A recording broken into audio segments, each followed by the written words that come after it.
Good morning, everyone. I'm Kinski Moss, TAAR staff. Welcome to the first commercial webinar of 2016. Today's topic is commercial forms revisions. Before we get started, I'm going to review some of the administrative items. This webinar is about an hour long, and we are using a different format for our webinars this year.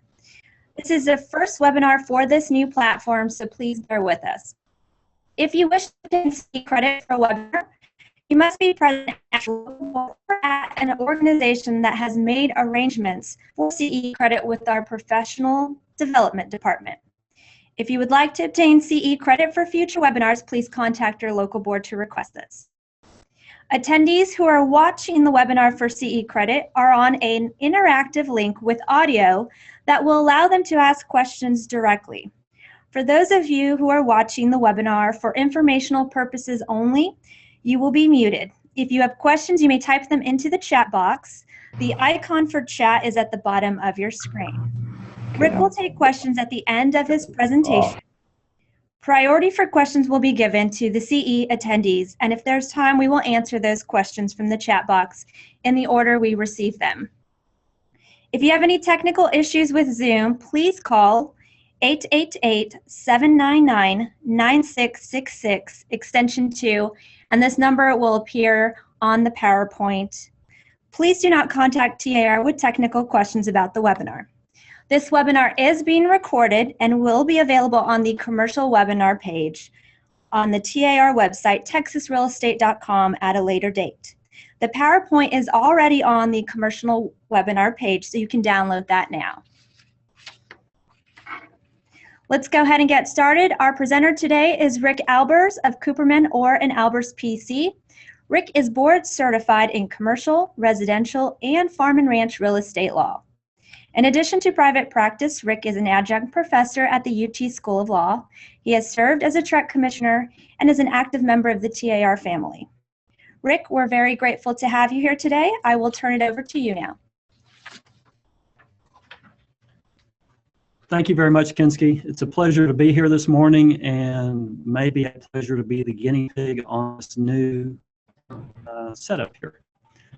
All right, so you're going to have to bear with me because there's a lot of technology here that we're using for the first time. And I do see all of y'all out there, but I'm going to do a little test here just because of today and because this is a new system. Up here, let me see if I can get my... No, that's not going to work. There's a little lag. Okay, so I'm getting it now. Up here on this slide is something that I'm wondering if anybody else knows what it might be, and I'll make it a little bit bigger.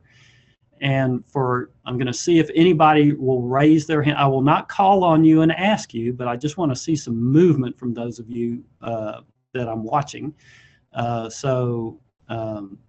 Anybody have a guess as to what this is? Aha! And I do have some hands raising.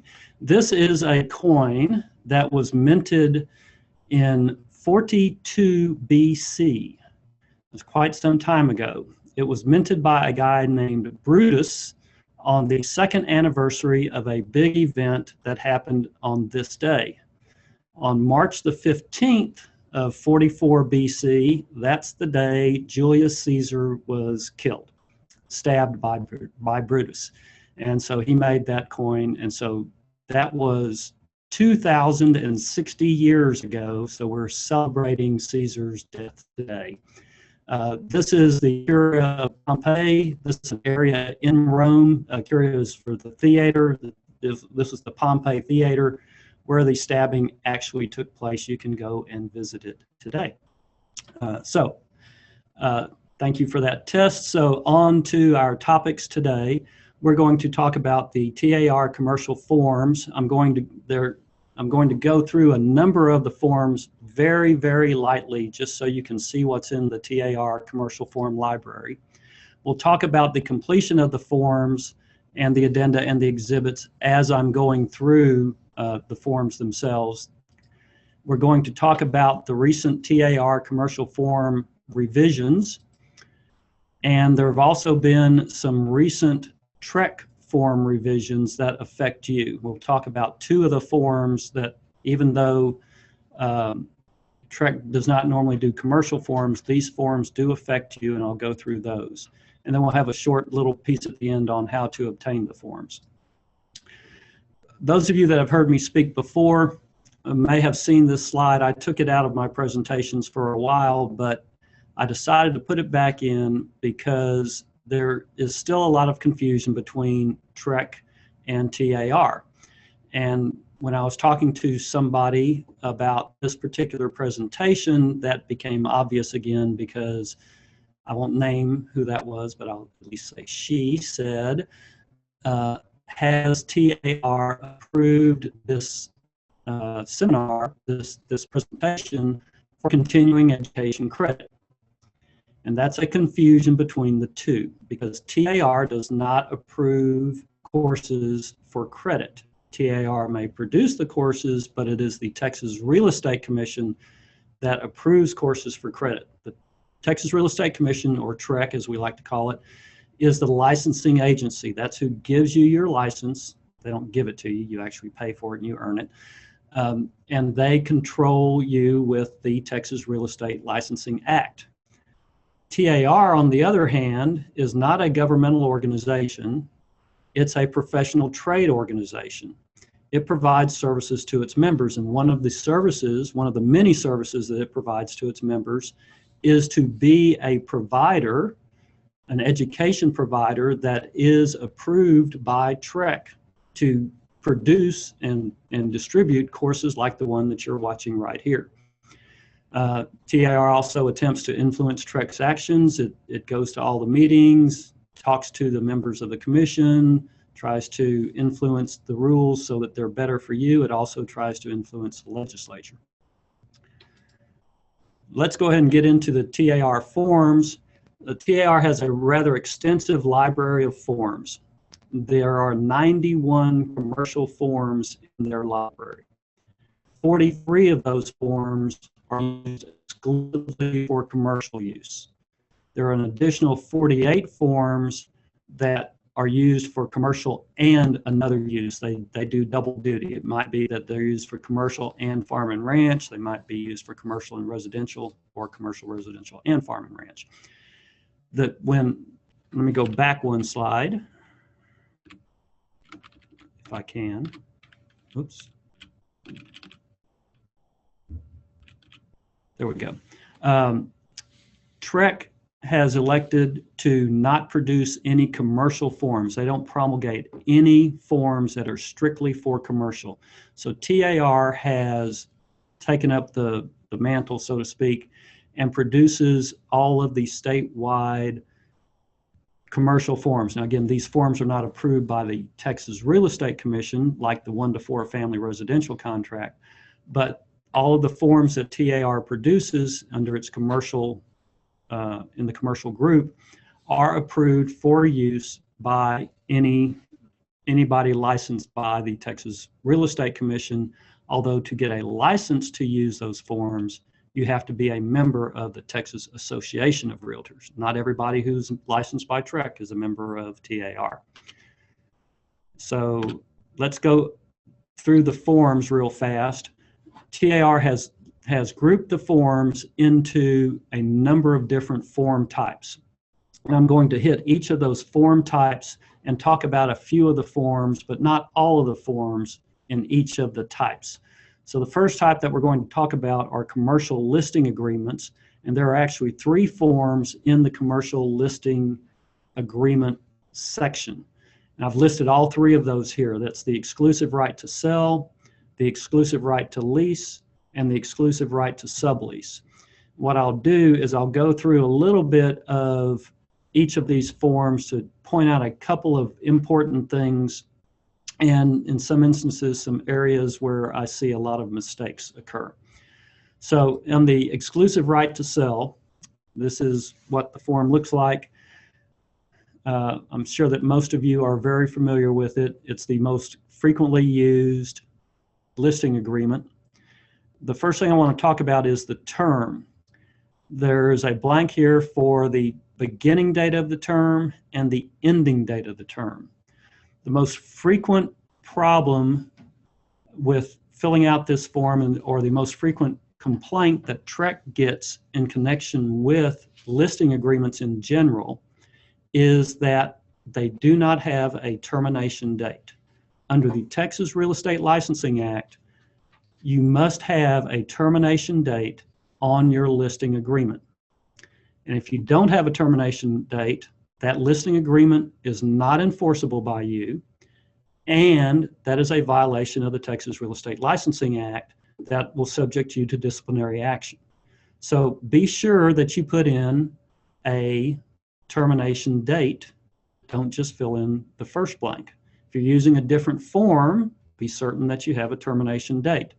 And having a automatically renewing listing agreement is not permitted. If you have an automatically renewing listing agreement, one that says it automatically renews every 6 months unless the seller gives notice that they don't want it to renew, that is a violation of the Real Estate Licensing Act as well.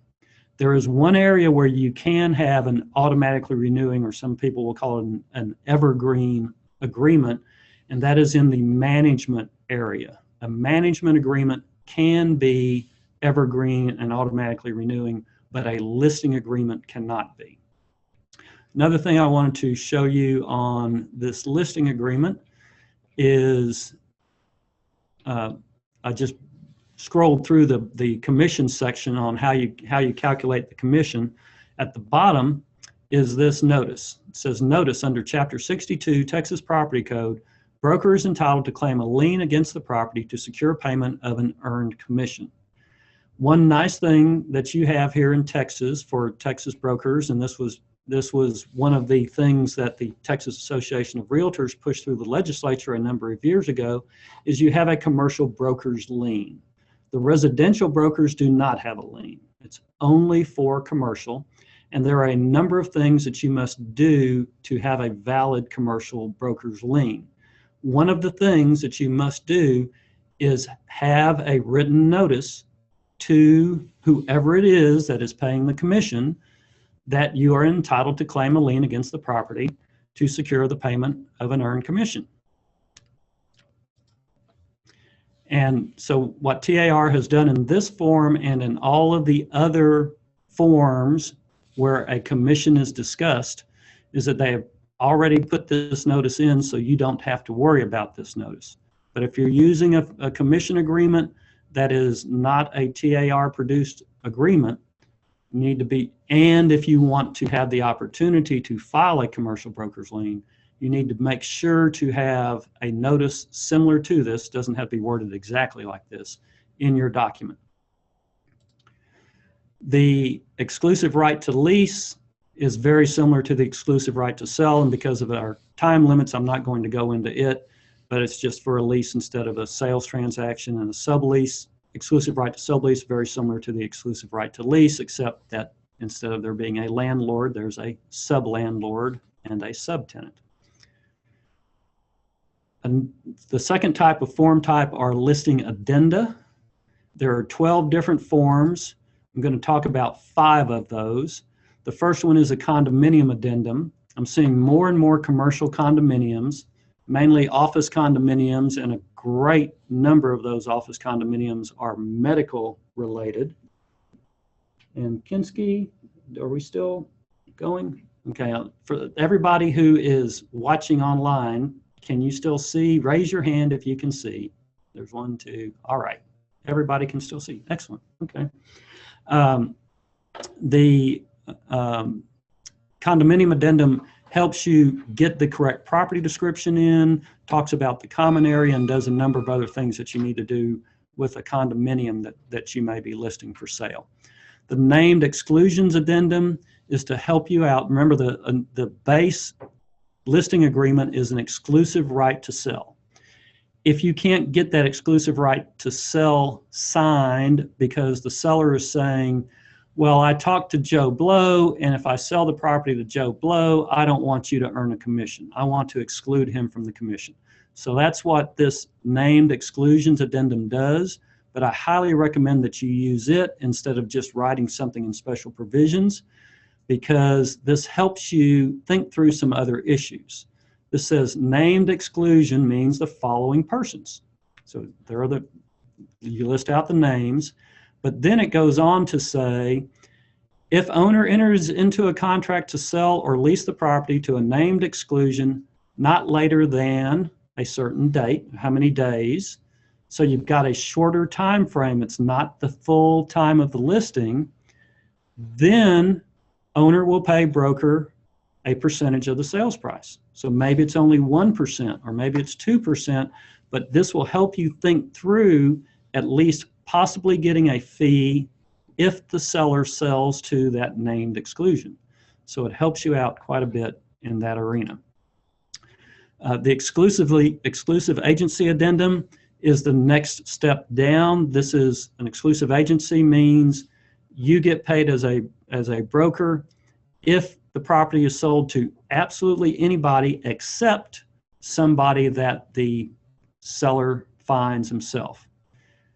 And so if some other broker comes up, you still get paid, but if that seller finds that person, you do not get paid. But if you look, and again, I'm not, for the interest of time, I'm not going to go through all of these forms, but it has the same kind of provisions in there that you might not think of normally to maybe shorten that time frame down, maybe get a commission that's a lesser commission if they do sell it themselves. The commercial property condition statement is the next one on the list that I have here. This is something that's not used very much by commercial brokers, but I want to encourage you to start thinking about talking to your sellers about this if you're not already. Again, this is what I have highlighted is this is a disclosure of seller's knowledge of the condition of the property as of the date signed. It is not a warranty of any kind by seller or by seller's agents, landlord or landlord's agents or any other agent. The reason I call your attention to this form is that in my now 35 years of practice of real estate law, the one thing that has been consistently changing every year is that the courts have required more and more disclosure by the sellers. Years and years ago, it used to be buyer beware. The buyer has to do all of the inspections, and if the buyer can't pick up on the problem, that's the buyer's problem. That is not the case today. It has become more and more disclosure is required by the seller. And today, you cannot sell a property as is and fail to disclose problems that you know about the property. And let me repeat that one more time. A seller that's selling as is still has to disclose to the buyer any hidden defects or any problems that seller knows about the property. And there are plenty of cases out there now where the seller said, I'm not going to tell you anything about the property, you go figure it out yourselves. And when the seller says that, and the seller actually knows of something that's wrong, the seller can be held liable for failing to disclose. The great thing about this form is it goes through a number of things that are fairly common problems, not common in every property by any means, but things that maybe the seller knew and had maybe forgotten about. And having the seller go through this form helps to trigger their memory as to what they might know about the property. And they can save them some legal liability in the future as a result of that. Even if the seller doesn't want to attach this form to the contract, it's still a great thing to go through just as a mental checklist to see if there's anything on this list that the seller might want to disclose. And if there is, then disclose it in special provisions or somewhere else. You don't have to attach the form, but at least use the form as a memory aid to get that disclosure thought going. The next one on the list is termination of listing.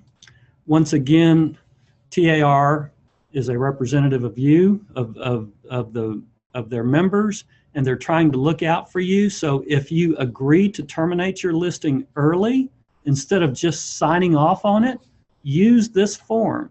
This form talks about termination fees. Might be fees that you hadn't even thought about. So the first part says, upon execution of this termination agreement, owner will pay broker a fee of X number of dollars. Maybe you hadn't thought about that. Or the next one is, if owner agrees to sell or lease the property on or before a certain date, then you get a commission. Might be a lower commission, but at least you get a commission. So these forms have been thought through so that you might be able to squeeze a little more money out of the deal instead of just totally letting it go.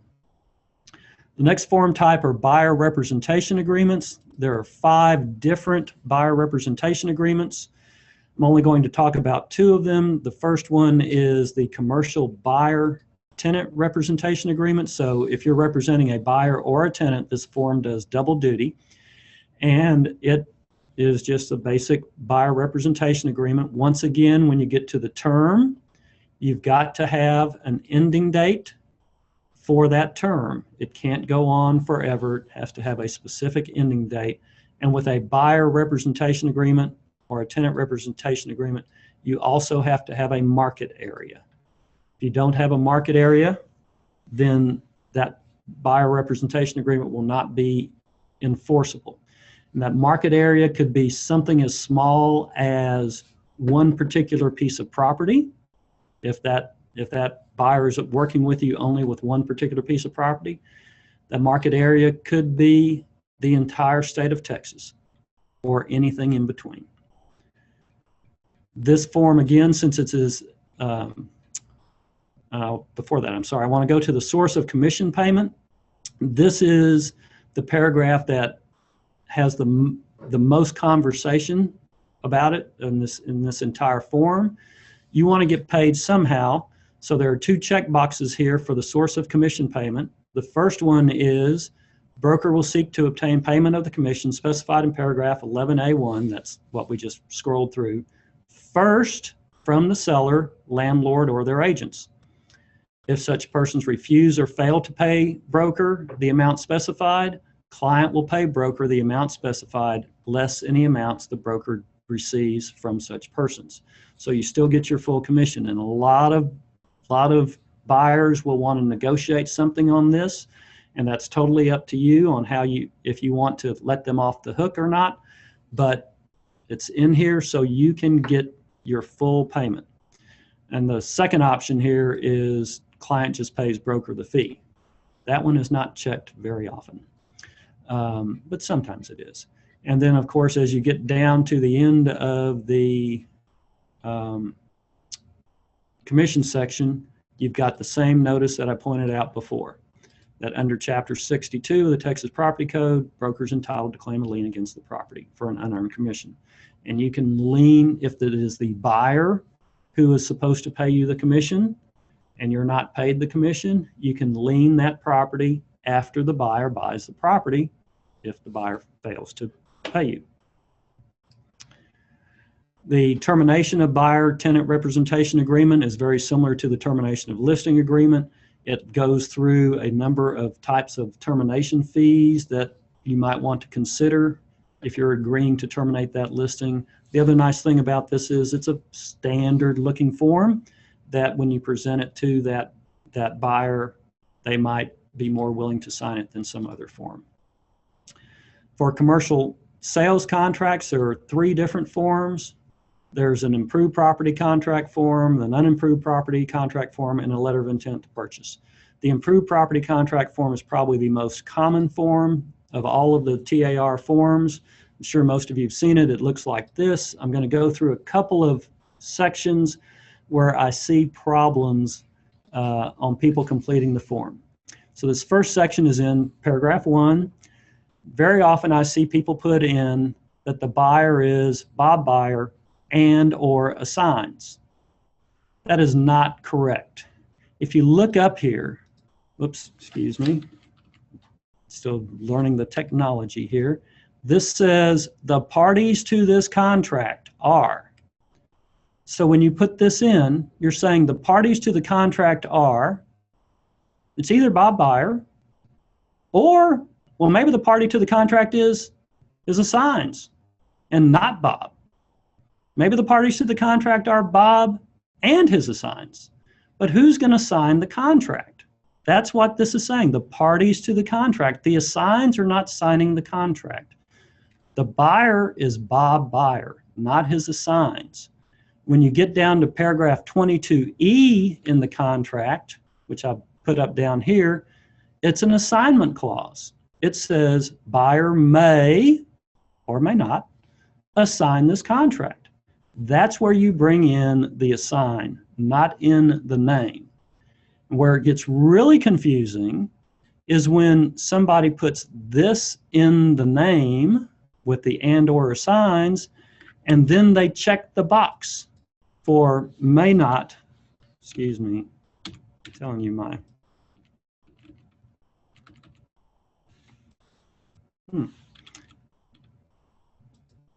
sorry, it's the new technology. Sometimes people will put in and or assigns and check the box for may not assign this contract. So what does that mean then? Then you have a big fight and potentially maybe even a lawsuit on the deal. So the correct way again is to put in Bob Buyer as the buyer and check the box that they may assign in paragraph 22E.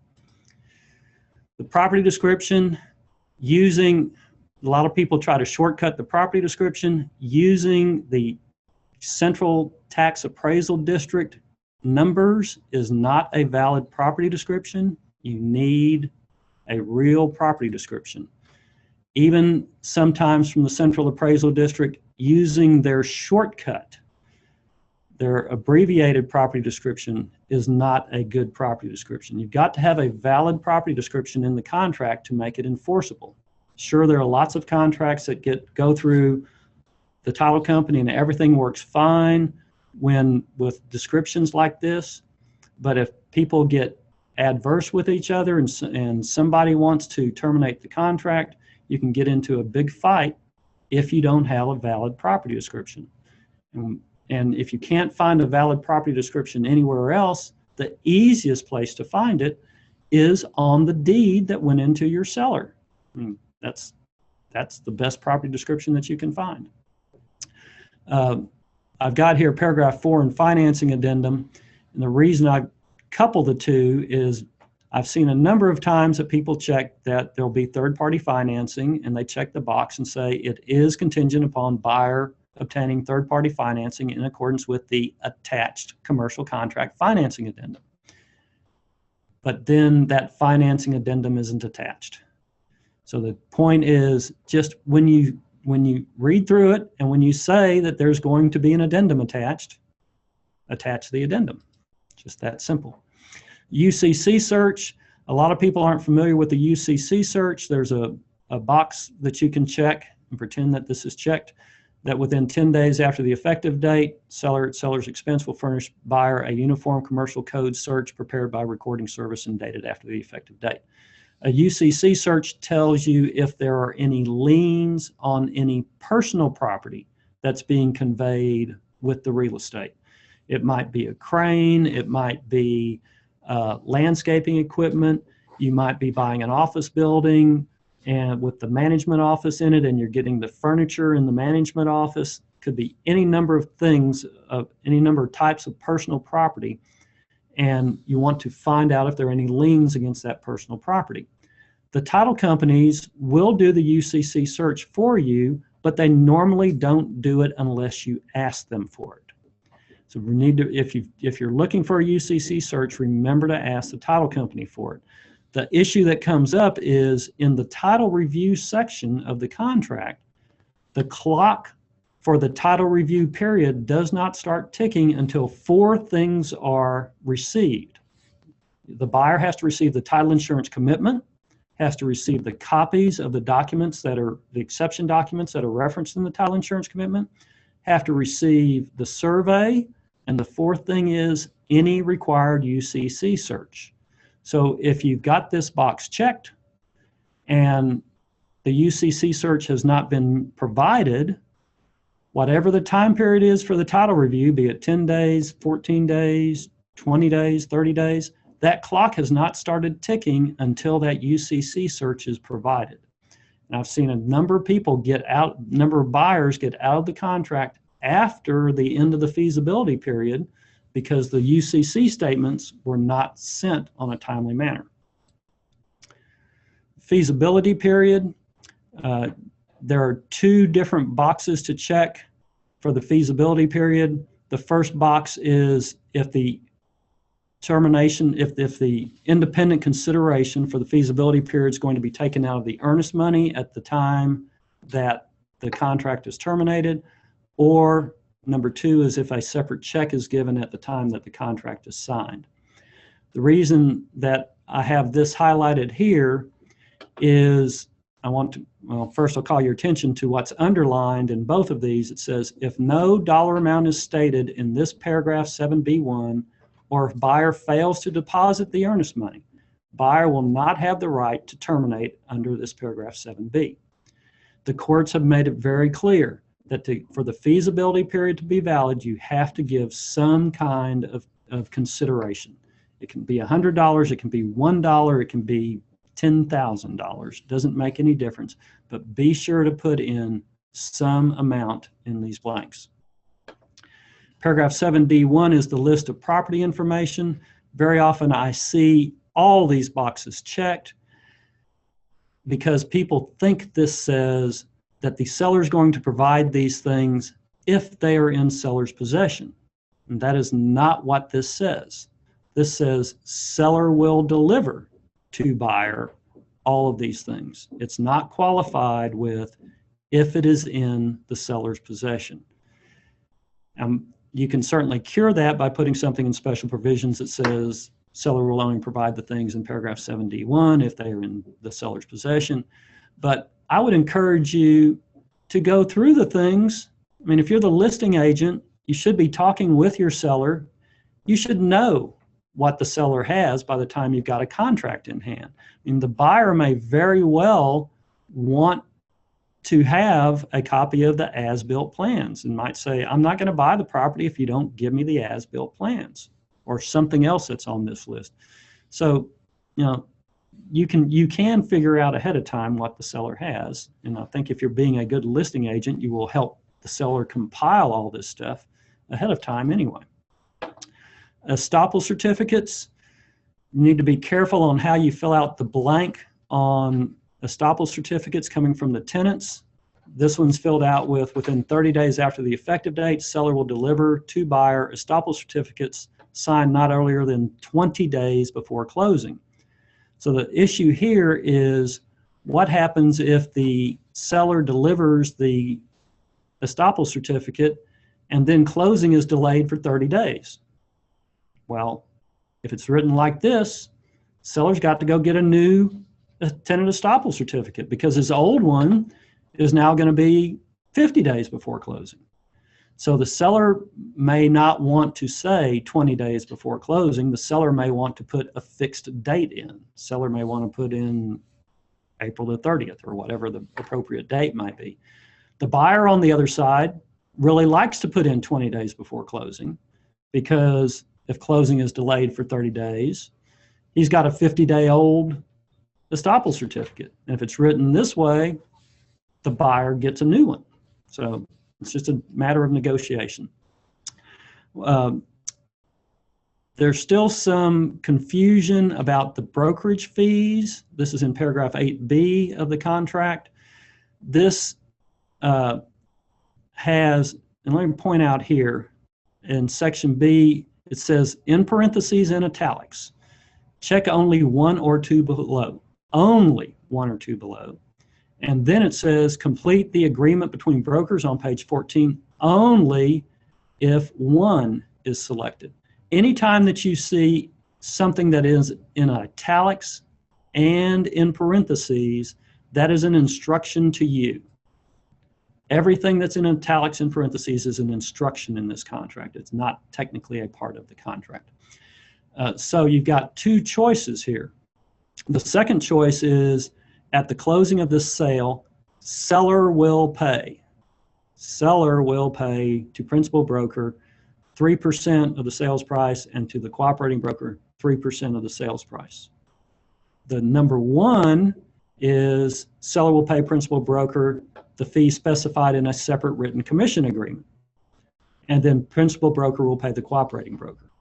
The problem comes in is when you go to page 14 with the agreement between brokers, and you have filled out number 2 that says seller will pay principal broker 3% and seller will pay cooperating broker 3%. And the agreement between brokers says principal broker agrees to pay buyer's broker, which is the cooperating broker, 3%. So do the math here. The seller paid the cooperating broker 3%. The seller paid the principal broker 3%. The principal broker paid the cooperating broker 3%. Cooperating broker gets 6. The selling broker gets 0 at the end of the day when you net it all out. This has actually happened. There has been a lawsuit on it, and the cooperating broker won. Now that principal broker is probably not going to do much more business with that cooperating broker, but on that deal, he did. So be careful about this. Number 1 is you've got a separate written commission agreement. That means the principal broker is getting 100% of the commission and splitting it out. When they're splitting it out, that's when you have the agreement between the brokers. There's a blank for the commission, for the county in which the commission is going to be payable. That's another legal requirement. If you don't have a county in which the commission is going to be payable, you can't enforce that, the payment of that commission. You can't sue for it. Property condition statement, we've already gone through the property condition statement form. A lot of people like to check this box here, the B box, because they're just saying that none of these things apply, but that's less and less applicable, I think, because usually there's something. And so again, think through whether you may want to talk to your seller about filling out that commercial property condition statement. Notices, this is just another problem I've seen more than once. They've checked the box to say seller also consents to receive notices by email at seller's email address stated in paragraph 1. Well, we're referencing back to another portion of the contract, and you go back to paragraph 1, and the blank for the email address is just that, it's blank. So if you check the boxes, go back and make sure you've got the email addresses in it. The other sales contract type that I want to talk about is the letter of intent to purchase. This is a nice little letter of intent if you're using letters of intent, which I highly recommend on certain deals. This is a nice form that goes through the major parts of the contract and the major things that you'd want in a letter of intent, and makes it real easy then to complete the contract from this form. Again, it talks about seller's going to pay some commissions, and so TAAR's got that notice in here again that's required under the statute. There are 33 different forms of contract addenda. I'm only going to talk about 4 of them. The commercial tenant estoppel certificate has become a fairly standard document, I believe. It's one-page estoppel certificate. It's fairly easy to get the tenants to sign. Most of the buyer, it contains the information that most of the buyers want. It's really a great form, and if you haven't been using it, I highly encourage you to do so. The commercial contract termination notice is similar to the other termination notices. I'm sorry, no, this is a notice between the buyer and the seller. It can go, it's a switch hitter. It can be, the notice can be from the buyer or from the seller.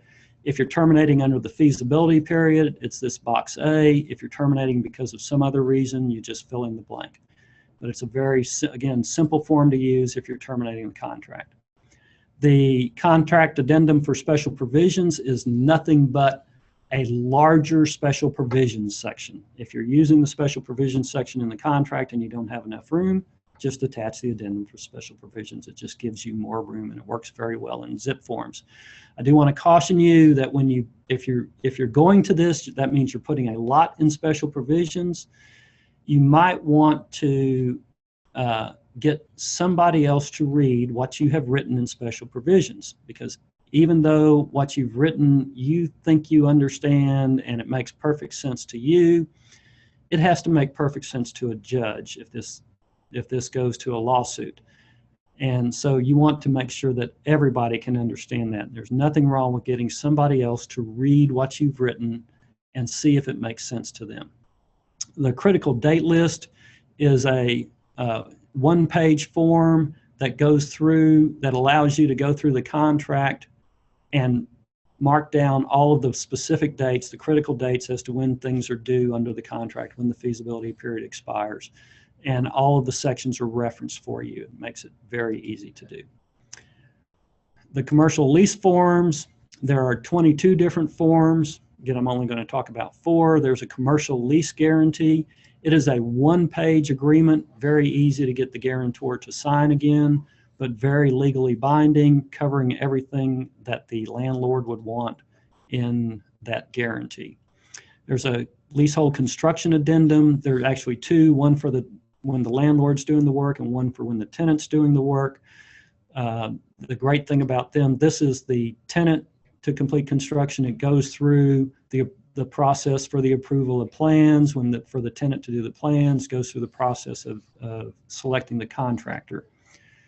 The commercial lease acceptance form is one I wish more people would use.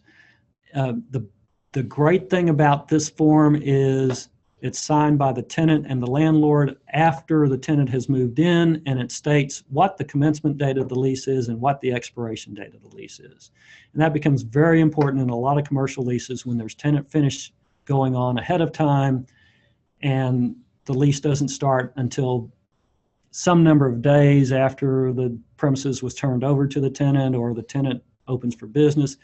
It helps so much to get this signed on the front end rather than waiting to the end of that 5-year term or 10-year term, initial term of the lease, and then nobody really remembers what the real expiration date is. So now nobody really knows what the deadline is for the tenant to give his notice to renew. Or it's a very nice thing for management.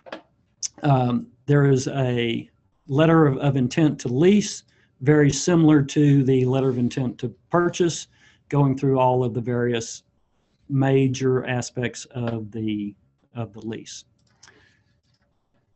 There are 11 different property management forms. I'm not going to go through any of those, again, in the interest of time. For affiliation agreements, there are 2 forms. There's an independent contractor agreement for sales associate. That's the agreement between the broker, the brokerage house, and the sales associate, and a statement of understanding that should be signed every year. If the brokers should be very familiar with these types of forms, especially if they've taken the broker responsibility course, and these are great forms to use. There are 2 forms of registration and commission agreements. The commercial registration agreement with owner. This is your one-time showing with an owner who's a for sale by owner. This is you register your client with the owner, and you have a term. The term begins on today, May the 15th. It might end tomorrow. It might end a month later, but it can be a short-term deal only for this particular client, and maybe you can show that property that for sale by owner has. The commercial registration agreement between brokers is basically the same thing that we talked about at the bottom of the sales contract. It's the agreement between the brokers as to how the selling broker, how the seller's broker is going to split off his commission with the buyer's broker. There are 9 different notice forms. These first 2, the information about brokerage services and the consumer information form, are actually forms created by TREC, and we'll go through those in just a minute. And then there's a notice of information from other sources form. I want to show that to you real fast. If you're delivering a phase 1 environmental study or some other big document, you might want to put this as a cover sheet, because it says you're delivering the attached information, and it says broker does not warrant or guarantee the accuracy of the attached information. Do not rely on the attached information without verifying its accuracy. So it's a CYA document for you when you're delivering information. I'm going to go through the changes to the TAAR commercial forms. There have been very few changes. These changes were all effective January 1 of this year. The first one was in the rollback tax section.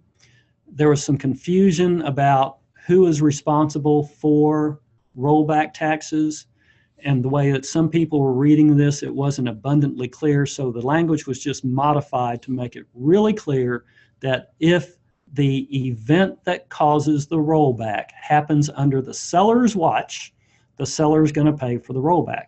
And if the event happens under the buyer's watch, then the buyer is going to pay for the rollback.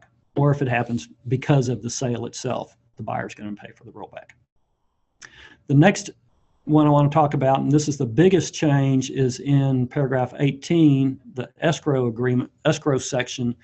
This is a damages section for a seller or either party, seller or buyer, wrongfully refusing to sign a release of the earnest money after the contract has been terminated. This used to say that if the party who is unjustly failing to sign will be liable in liquidated damages for 3 times the amount of the earnest money plus the earnest money itself, so that's 4 times now, attorney's fees, and costs of suit. Years and years ago, this form did not have the 3 times the earnest money in it. It just had you're liable for the earnest money and for other damages. I can't remember exactly how many years ago, but I want to say 8 to 10 years ago, TREC changed their 1 to 4 family form and put in this thought about 3 times the earnest money as additional damages. And the forms committee for TAAR looked at that and said, wow, that's really great. That gives an extra hammer. But the attorneys on the committee said, not real sure that's enforceable because there wasn't any cases on it. And so the decision was made to put it in because it sounds really good and maybe it'll help people get their earnest money back a little bit better. And we'll just wait and see what happens. Well, last year, that TREC 1 to 4 family form was the subject of a lawsuit, and this was the actual paragraph that was the subject of the lawsuit, and the judge ruled that the 3 times the amount of earnest money was not enforceable. So TAAR is taking it out as well, so that we're not in violation. The last change to the contract is a legislative change. The legislature passed a new statute this past session that says if you're selling a piece of property, it doesn't make any difference if it's commercial property or residential property or any other kind of property.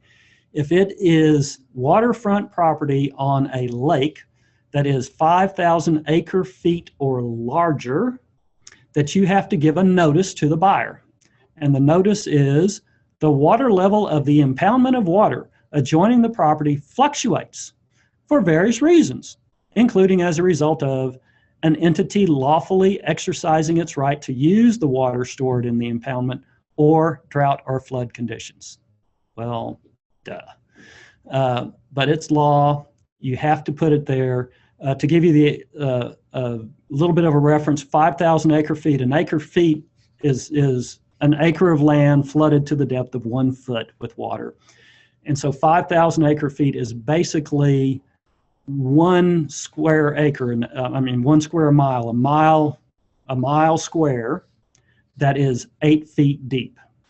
So if you make it deeper than 8 feet, then it's smaller than a mile on each side. So the commercial contract condominium addendum has just made it clear about the condominium information statement and that the declarant has to give. There's a statement that if you're the seller and you're not the original declarant or the original developer, you give a resale certificate. If you are the declarant, you give a condominium information statement, not a condominium information certificate. Again, those are the terms that the legislature gave. The TREC form changes are 2 in number. One is on the information about brokerage services, and these changes came into effect February 1, 6 weeks ago. This is the old information about brokerage services form that you should be familiar with in 2 columns. It has now changed. It now looks like this. You have to give this form. Previously, you could retype the old form and you just had to use the same words. Now you have to use this specific form. So if you're attaching these to the back of your listing presentations or your information packages about the property, you need to be attaching this new form instead of the old form. That was the top half. This is the bottom half. There are lines for everybody involved. The first line is for the brokerage company name. The next line is for the live human being broker who is behind that brokerage company. The bottom line is for the sales agent, and the line above that is for the supervisor of the sales agent. So some of these lines might have the same name in them, but you need to fill out all of those names. The other thing that changed about the IABS form is that TREC now says a link to the IABS form labeled Texas, this is quote, Texas Real Estate Commission information about brokerage services, end quote. That's a link in at least 10-point font in a readily noticeable place on the home page of the business website of the broker and the sales agent. So you've got to put a link on your home page now. The other thing you have to do with the IABS form is give it on the first substantive discussion relating to a specific real property. That part has not changed. That part's all the same, but now you have to post a link on your website. The second thing is the consumer protection notice. I don't know how many of you have seen this before or not, but you're supposed to have a copy of this posted in your office. It says that that TREC maintains 2 recovery funds that aggrieved people can go after if they have sued you and they have won and you can't pay them for some reason. And if TREC ever pays any money out of that fund for you, you automatically lose your license until that money is paid back. It also says that if you want to file a complaint, you can file that complaint with TREC. This is the new form. The old form is out. The new form has a whole lot more words, says exactly the same thing. So with this new form, you have to, just like before, display it in a readily noticeable location in each place of business that you maintain. But now, and you have to provide a link that says, quote, Texas Real Estate Commission Consumer Protection Notice, end quote, in at least 10-point font on the home page of your website. So now you have 2 new links you have to have on your home page, one to the IABS, one to the Consumer Protection Notice. Most of y'all know how to get the forms. You can get them through the TAAR website, and you can complete the forms with zip forms. You go to texasrealestate.com, and you can go to zip forms right here on the home page, or you can go to Texas Realtors, go to zip forms here. If you want to get the blank forms, you go there, and it gets you to the entire list. And I'm going to stop here so we have a few minutes for questions, and I'm going to turn it over to Kinski so she can handle the questions. But first we have to turn her microphone on. So here we go. I'd like to remind everyone to please type in your question in the chat box or the question box. That way we can read those questions as well. All right. Do you have any questions? Does Michael have a question first? Michael, were you raising your hand? No. Okay. All right. So first question, what is the evergreen everlasting renewal agreement? Please explain if there is a form available in lieu of the TREC commercial listing agreement. Okay. An evergreen listing agreement, I don't care if it's commercial or residential, violates the law. It violates the Texas Real Estate Licensing Act, and it violates the rules of the Texas Real Estate Commission. So no, TAAR does not have an evergreen listing agreement. It's illegal. Again, there is one exception, but it's not technically a listing agreement. It is a property management agreement. You can have an evergreen property management agreement that renews and renews and renews until somebody says, no, I don't want it to renew anymore. But that is the only option, only time you can have anything that's evergreen. And the TAAR management agreement does provide for that option. Okay, next question. For paragraph 6C, you mentioned there are 4 things a buyer must receive: the insurance commitment survey, UCC search, and there was one more that I did not get. Okay, and the last one was the copies of the documents referenced in the title insurance commitment. So let me go through them all for you one more time. So the buyer under the commercial contract, and almost any commercial contract, be it the TAAR form or any other form, the buyer has a period of time to review title to the property. To review title to the property, the buyer has to get all the information in that the buyer needs to review. There are 4 pieces to that title information. The first one is the title insurance commitment itself that's issued by the title insurance company. And that title insurance commitment references a lot of documents. It will say that the property is subject to a pipeline easement going across the property recorded in this document number or this volume and page, and it's recorded and it's subject to these restrictions recorded in this document and that document. But that's as far as the title insurance commitment goes.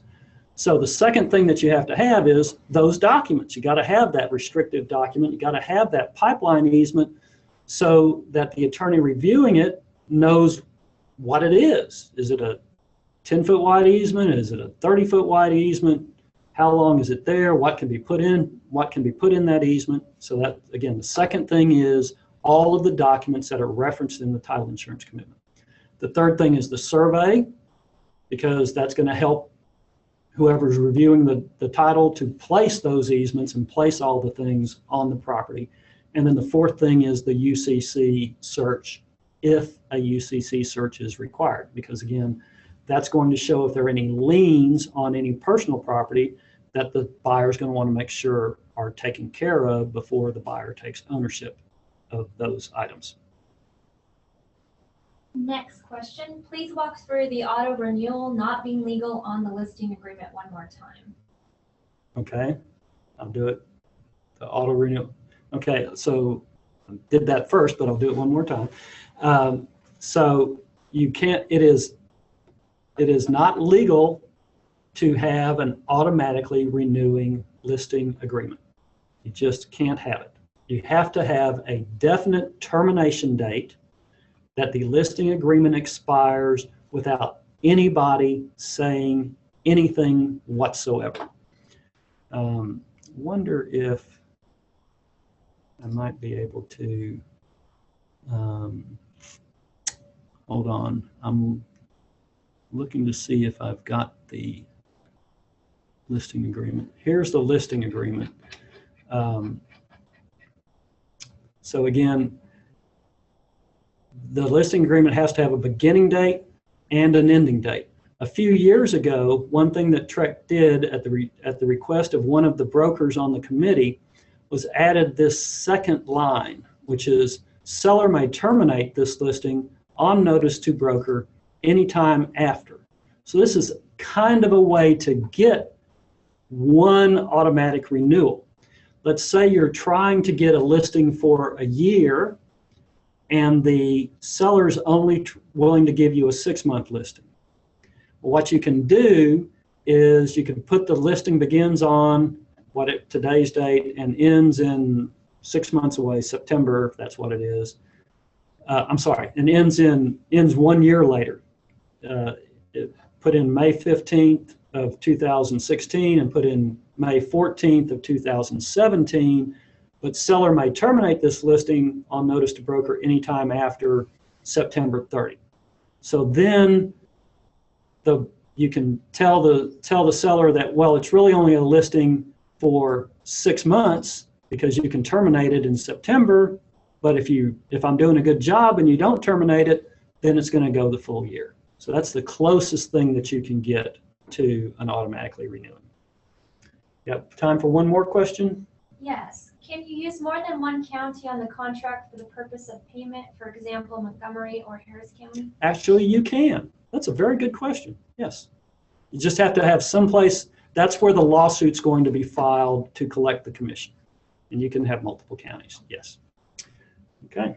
So I think we need to end it there. Kinski, do you have anything else that you want to do? You want to come up here? Sure. Thank you, everyone, for participating in the webinar today. Let's thank Rick. Rick, we really appreciate you being here today. I want to remind all attendees that this webinar was recorded and it will be posted on the commercial webinar page on a later date. Please join us for the next webinar on April 19th, taught by Judge Al Sircone. The subject will be on evictions and remedies. The April webinar will not provide CE credit. You can find the link to register for the next webinar on the commercial webinar page. The PowerPoint is also up on the commercial webinar page. If you have problems locating that, please let me know. Thank you.